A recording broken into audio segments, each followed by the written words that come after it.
அமைச்சர் எவ்வளவு சிம்பிளான மனுஷனா இருக்காரு பாருங்க.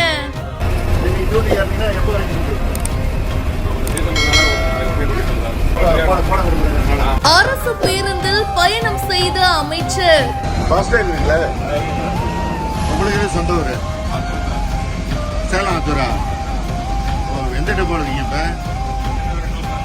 குவியும் பாராட்டுகள், நெகிழ வைக்கும் வீடியோ.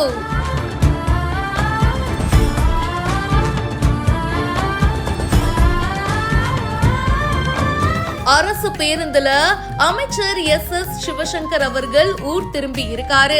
சென்னையில தன்னுடைய வழக்கமான அலுவல்கள்லாம் முடிச்சிட்டு கிளாம்பாக்கம் பேருந்து நிலையத்துல இருந்து அரசு விரைவு பேருந்து மூலியமா ஊர் திரும்பி இருக்காரு போக்குவரத்து துறை அமைச்சர் எஸ் சிவசங்கர் அவர்கள். முதல்ல பயணிகள் கிட்ட பேருந்து சேவையில ஏதாச்சும் குறைபாடு இருக்கா அப்படின்னு கேட்டு தெரிஞ்சுக்கிட்டாரு. அதுக்கப்புறமா ஓட்டுநருடைய இருக்கைக்கு பின்னாடி ஒரு இருக்கை இருக்கும் இல்லையா, சோ அதுல உட்கார்ந்தபடியே தன்னுடைய பயணத்தை தொடர்ந்து இருக்காரு. கூடவே ஓட்டுநர் மற்றும் நடத்துனர் கிட்ட அவங்களுடைய செயல்பாடுகளை கேட்டும் தெரிஞ்சுக்கிட்டாரு. இந்த வீடியோ பத்தின உங்களுடைய கருத்துக்களை கமெண்ட் செக்ஷன்ல மறக்காம பதிவு பண்ணுங்க. மேலும் பல இன்ட்ரெஸ்டிங்கான விஷயங்கள்லாம் பிஹைண்ட் ரூட்ஸ்ல வந்துட்டே இருக்கு. இப்பவே ஃபாலோ பண்ணுங்க.